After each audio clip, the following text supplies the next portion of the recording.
So there we were with the exploration of social exchange theory and economic model of relationships, right? Now, let's talk conflict, cheating, and divorce. I know, it's a dirty game, but someone has to do it, so we might as well get it out of our way right now. I want to return to Gottman. Now, Gottman suggested the four horsemen of the apocalypse. That is, who greets us at the end times, so to speak. And when we're talking relationships ending, right? Gottman, in his research of observing couples and then longitudinally following them, right? Observe how they interact, look at what they do, and then see what predicts the dissolution of the relationships. What Gottman has found out is he can predict relationships that will end with 85% accuracy. And that's freaking insane when you think about it. That's some empirical muscle, if you will. So, verbal or nonverbal, what do we see? And notice these can be observed verbally or non-verbally, some combination of both. Criticism, right? So, if a relationship is defined by criticism, if this is what they observe in the lab, right, it implies something globally wrong with one's partner. And you always, you never, those horrible words, right, that we discuss in terms of communication, coming in the next lecture if I'm not mistaken, right? Women tend to be more likely to criticize. I know it's a stereotype and we can see a lot of variability in that, right? But if we see a relationship that's defined by criticism, Gottman is saying that's one of the four horsemen, 85% chance of divorce. Defensiveness, denying responsibility. It's all the other person's fault. So it's like, hey, no, you can't pin that on me. People are willing to take responsibility, say, look, I know, I messed up, I'm sorry I messed up, and I can tell you what led to my mess up, and I'm going to work to not mess up in the future. Someone who's interested in continuous improvement is open, right, and not defensive. Now, contempt. This puts one on a higher plane. So if someone is treating the other person contemptuously, this is another predictor. If you're feeling contempt for someone, it's probably not an indicator of a future together, at least not a pleasant future together. And we know contempt is a fascinating emotion, right? If we look at Paul Ekman and the 7 basic emotions he's discovered, right? The first 6, right, he discovered by showing pictures of people's faces across the globe, people could recognize those emotions. A little later on, with some further research, they found the 7th emotion, basic emotion, which is contempt. Why is it a cool emotion? Because it's one of the few emotions that has an asymmetric facial display, where one corner of the mouth turns up, and that's that contemptuous expression. Right? If you observe contempt, and notice, this was about verbal and nonverbal behaviors as predictors. If you observe contempt, the relationship probably is not going to continue. And stonewalling. That is, hey, we're just not going to talk, we're not going to change, it is what it is, right? And I'm not going to go, if someone says they're not, if you say, look, for us to go on, we need to go to marital counseling, and the person says, no way, they stonewall it, right? Or even worse, if it's an abusive relationship and we say, we need help, and they say, no, I'm not. That's stonewalling. That's a huge predictor.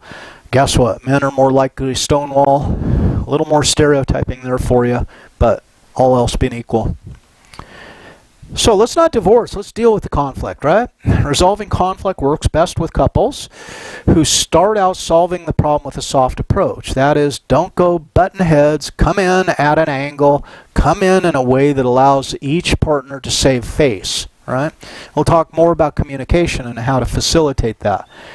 Hey, when people are motivated to repair the relationship, then there's a chance. But if people lack that motivation, if they're at the point where I don't give a care, I mean, I don't care if this goes on or not, in fact, I just prefer that it doesn't, then that's probably the path it's going to follow. People are able to regulate their emotions. We can work much harder than to, in fact, resolve conflict. Emotion, anger, all that stuff gets in the way, right? All that vitriol and venom. Compromise. People are willing to compromise. And remember the compromise. The compromise is, no, we're not going to butt heads here. We're going to go your way. And then we're going to go my way, right? So compromise is often devised as compromise is the result where both parties lost. Notice in compromise, neither person got what they wanted. So they both lost. Compromise is tricky business, and it sounds like a great word, but it isn't necessarily. So I'm giving you kind of a mixed message on compromise. I understand that. But there's nothing easy about relationships, is there? So they're tolerant of each other's faults. And in fact, you can almost admire people for their faults. You can look at them and say, well, that's the way they are, and that's really who makes them who they are. Right? So, what are some styles of managing conflict? Well, some people are aggressive. They attack at others' expense. And aggression is almost always defined as intent to harm. So if you're in a relationship and conflict usually results in some form of aggression, that is, then it might be reasonable to ask the question, why is this person continuing to try and hurt me? Because that's what aggression is designed to do. It's an intention to inflict harm. Now, it can be either conscious or a non-conscious intention, right, if you want to go there, but it's still an intention. Now, passive, some people back down, right, to avoid conflict. But the problem is the conflict hasn't been resolved, it's just been avoided. So it really isn't a successful approach. Right? It might be successful in the short term, right? We might be passive when someone is angry at us and really in our face, in our grill. Maybe it's time to be passive and then come back around with that soft approach we talked about on the previous slide. Now, passive-aggressive is other-directed and manipulative, right? So when we're operating passive-aggressive, we want to appear passive, but we are actually aggressing behind the scenes, right? So, fine, don't stop, whatever. Right? And you know, no one's going to make you yield. It's your life, right? So passive-aggressive street signs, right? So assertive, this is where we need to go. This is kind of held up as the gold standard. I express my views and needs without hurting or attacking others. And now instead of saying, you know, you're always coming in late and that pisses me off. And notice I've taken no responsibility for my emotional reaction, and I've used a global accusation, you always, and I've put it all on the other person. And it says, you know, I get upset and worried when you arrive home late. I've shifted. Now that's an assertive statement. What I'm doing is I'm not going to not say what's on my mind. I'm going to say what's on my mind, but I'm taking responsibility for it. It is my emotional reaction to a behavior. And notice I didn't make it a global behavior. I didn't say you always come in late. I said when you come in late. So I'm really stating kind of a cause and effect relationship. I become sad, I become anxious when you arrive late. And this leaves the other person free. They don't have to become defensive. It's like, well, you know, then maybe we shouldn't be together or whatever. So communication and conflict, communication patterns in troubled relationships, negative affect reciprocity. I love this term. It's just cool to say if nothing else. What does it mean? That means that I talk smack, so you talk smack, and I talk a little heavier smack, and then you talk even ultra smack, and then I go to uber smack, and we're getting nowhere because we're just dumping more poison into our conversation about the relationship. The demand withdrawal interaction pattern, this is, and again, another stereotype. A stereotype that women want to talk about it. They say, we got to talk about this. What are you feeling? I don't understand what you're feeling. Tell me what you're feeling, right? And the man has been raised as a little boy to have no feelings. So he says, I don't know what you're talking about because I don't have any feelings. All right, so one partner is demanding to discuss and the other is withdrawing from the discussion. Okay? That's not going to solve anything. We got to get both people to communicate. So, basic approaches to reducing the negative effects of conflict. What do we know? Well, increase rewarding behavior in other aspects of the relationship, right? Or try to understand the other's point of view. So, let's talk a little bit about conflict and see how we get into conflict patterns that are unhealthy within a relationship. So, how many of you think that conflict is bad? Many of us think that conflict is bad, right? So we get nervous about the conflict when we start experiencing it because, oh my God, conflict is bad. Now I'm experiencing it. What the hell am I going to do about it, right? So then we avoid it. As long as we can possibly avoid the conflict. I don't want to be in the conflict, so we avoid it. But then the conflict, it gets out of control, right? It's got to be confronted, but we're afraid to confront it. And then finally we do confront it, but at this time it's grown so huge and so potent that we are likely to handle it badly. And once we handle something badly, what does it tell us about our self-efficacy in dealing with conflict? We say, I'm horrible at dealing with conflict. And notice, now we're back up to the top of the loop saying, think of conflict as bad. All right? So, can we get out of this perpetual cycle? And there's a bunch of models that we can look at to do this. Right? One example is you define conflict. What is the nature of the conflict?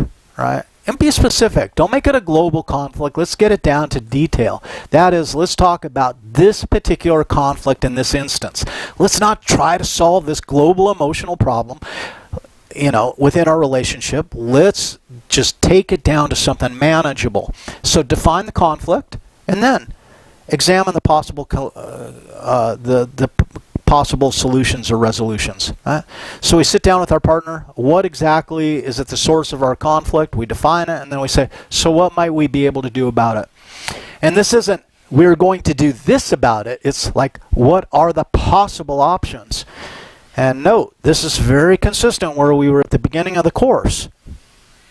That is, what are the possible explanations, or what are the possible options, right? Then we can assign probabilities to how effective they might be. So then we test the solution. We pick the one that has the highest probability of success of resolving our conflict, and we test it, we try it out, and then we say, did it work? And if it didn't work, we're going to reject that solution. We're going to go back up and try and generate another solution. Or maybe if we try a couple solutions, we weren't necessarily clear on the conflict in the first place. But eventually we work through, we evaluate the solution, we accept the solution, and we are out of there. We have successfully resolved a conflict. So again, we have another little model that can help us move through a process. This is why I love flowcharting. I know you guys are saying, oh my God, not this flowcharting bullshit again. And if you're an org psych, you had a flowchart, right? And you're going, oh my God, is this guy crazy or what? Yeah, I'm crazy. So let's leave it at that. No, I believe in spelling it out, getting a detailed analysis, putting it down so we can both see it and we both know we're on the same page, right? Define the conflict. And then work together to find potential solutions. Let's talk a little bit about anger.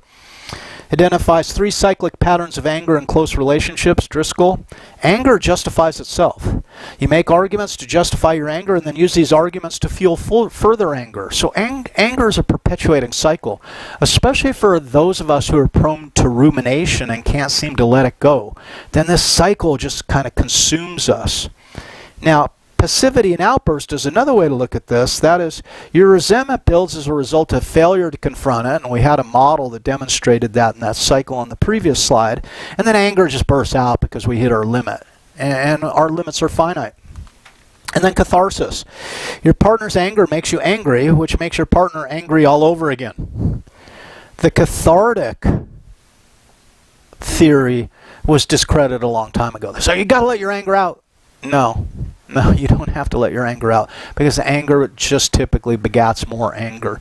So we have to become emotionally intelligent, use our anger as information, but not use our anger as a weapon to beat our partner over the head. Right, Penelope?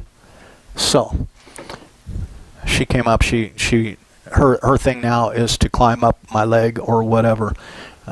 My cat Cracker, that's the way she first came in the house. We spayed Cracker, we had her spayed, and we put her back out because we were trying to do the neuter catch-release kind of program. And one day I was talking to some friends as they were leaving. We were standing out on the porch, and Cracker climbed right up my leg and put herself on my shoulder and just kind of sat up there. And I said, you want to come in for good, don't you, Cracker? And she said, yes, I do. And she did. So, alas, poor Cracker passed away in December. It was very sad.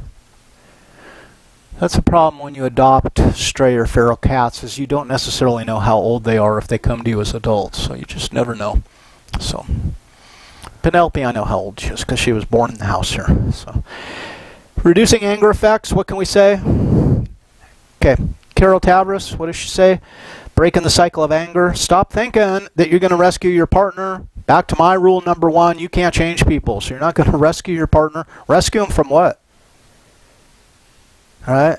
If we're good existentialists, if we're into authenticity, our partners already are the perfect them. So what the hell are we rescuing them from? We're rescuing them from what we believe they should be, and they're not. And to me, that isn't appreciating them for who they are. That's problems from like 6 different angles at once, right? Assume responsibility for your emotions and actions. Total emotional intelligence. Civility is important. And I know that's it's getting to be a lost art in 2020. It seems like people, and why did we do the kindness experience? Because it's just as easy to be kind as it is to be an asshole. But remember, when we go into assholio mode, when we're behaving uncivilly, what do we expect in return for our efforts? Probably more of the same. So civility is important. Be polite. Okay, let's talk a little bit about jealousy. Jealous individuals tend to idealize their partner and underestimate their own worth. So they're always in the situation of, boy, there are better people for my partner than me, and now I have to engage in jealousy because I always have to be concerned that they're going to leave me for somebody else. Right?